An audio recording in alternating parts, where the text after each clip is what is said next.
ابھی وہ اپنی بات مکمل کرتی ہے جب سامنے سے اس نے بہت کمزور آواز میں جواب دیا، شادیاں ہو چکی ہے اور نایاب کی بھی۔ اس کی آواز میں درد تھا جو وہاں پر بیٹھے دونوں وجود نے محسوس کیا تھا۔ ہاں، وہاں پر بیٹھے لوگوں کو فہیم عباسی سے نفرت تھی، مگر وہ کبھی بھی باپ کے گناہوں کی سزا اولاد کو دینے کے حق میں نہیں تھے۔ سفیان نایاب سے سچی محبت کرتا تھا۔ اس نے جب اسے سالوں پہلے دیکھا تھا تو وہ اس پر دل ہار بیٹھا تھا۔ وہ بہت چھوٹی تھی، نایاب کو تو یاد بھی نہیں ہوگا، مگر اسے وہ یاد رہ گئی تھی۔ اس سنہری آنکھوں والی لڑکی جو پہلی نظر میں اس کے دل میں اتر گئی تھی۔ اس نے سوچ لیا تھا کہ نایاب سے شادی کر کے وہ اپنی نئی زندگی شروع کرے گا۔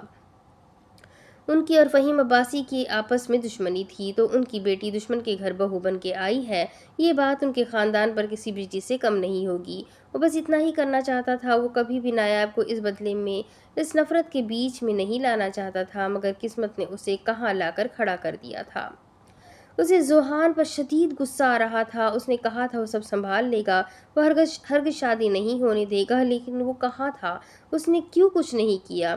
وہ انہی سوچوں میں بیٹھا رہ گیا، اور وہ تو اپنی نئی نفرت کی جنگ شروع کر چکا تھا جس میں وہ نایاب فہیم عباسی کو جلانے والا تھا۔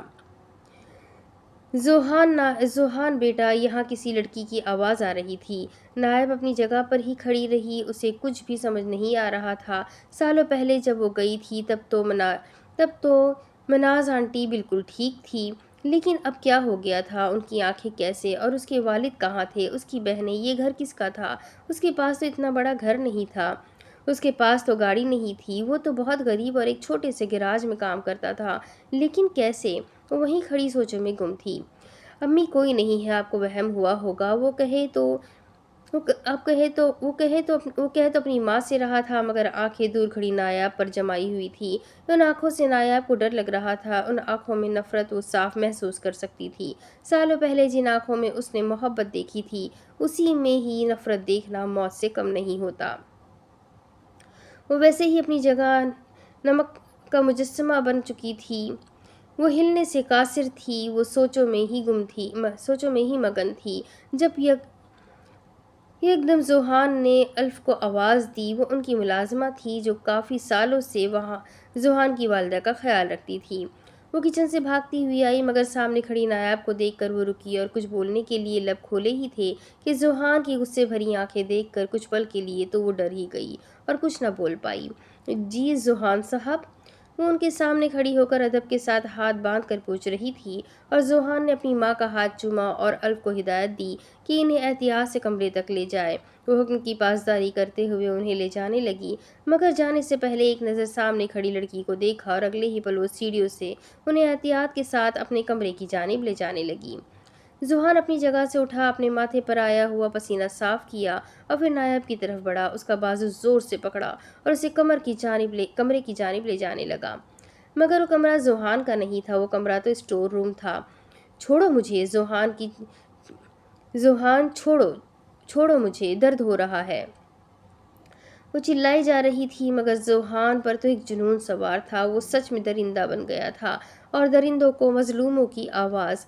وہ اسے پھینکنے والے انداز میں اسٹور روم کی زمین پر چھوڑ کر دروازہ لاک کر چکا تھا، اور وہ بے بسی سے دروازے کو پیٹتی رہ گئی، مگر وہ تو بہت دور، اتنی دور کہ اگر وہ چلاتے چلاتے بے ہوش بھی ہو جائے، مگر ذوحان مصطفیٰ کو اس کی آواز نہیں آنی تھی۔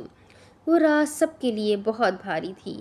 نئی شادی کا گھر جس میں کچھ گھنٹوں پہلے خوشیوں کی شہنائی بجائی جا رہی تھی، اور اس وقت وہاں پر موت کا سا سناٹا تھا۔ یہ رات بہت تاریک اور سیاہ تھی، اور ایسے ہی سیاہی کئی لوگوں کی نصیب میں لکھ دی گئی تھی۔ وہ اپنے کمرے میں بیٹھا کسی سوچ میں گم تھا، اس کا چہرہ اس وقت سخت ہو رہا تھا۔ ہیرا چاہتے ہوئے بھی اس کے پاس نہیں جا سکی، اسے دلاسا دینا چاہتی تھی، وہ اس سے اپنے ساتھ ہونے کا احساس دلانا چاہتی تھی۔ اس نے خود سے وعدہ کیا تھا کہ وہ کسی بھی وقت میں اسے اکیلا نہیں چھوڑے گی۔ بالآخر کافی ہمت کر کے وہ آگے کی طرف بڑھنے لگی۔ اس کا چہرہ اتنا سپاٹ تھا کہ وہ جانتی تھی کہ سامنے سے کوئی دیکھا جواب آئے گا، مگر وہ ایسے نہیں چھوڑ سکتی تھی۔ وہ چھوٹے چھوٹے قدم بڑھا کر اس کی طرف جانے لگی، وہ انہی سوچوں میں گم تھا۔ جب ایک دم کسی کا ہاتھ اسے اپنے کندھے پر محسوس ہوا، وہ کرنٹ کھا کر خیالوں سے واپس آیا اور اس ہاتھ سے لے کر اس کے چہرے تک کا سفر کیا۔ جب اس نے سامنے کھڑی لڑکی کو دیکھا، ایک دم اس کا ہاتھ اپنے کندھے سے جھٹکا۔ وہ حیران رہ گئی۔ دیکھو، اس وقت میں پریشان ہوں، ابھی یہاں سے جاؤ۔ اور اس کی بات سن کر ہیرا سوچنے لگی کہ وہ اس وقت کہاں جائے، یہ اس کا کمرہ تھا، اسے تو یہاں رہنا تھا۔ مگر وہ اتنی ہمت نہیں کر پائی، پوچھا تو صرف اتنا، کہاں؟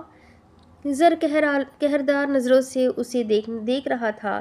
دیکھو، اب کی بار اس کی آواز بلند تھی، تمہیں جہاں بھی جانا ہے جاؤ، اس وقت میرے سر پر کھڑی مت رہو، میرا دماغ خراب مت کرو، میرا دماغ خراب ہو رہا ہے۔ اس کی اس بلند آواز پر وہ سہم گئی۔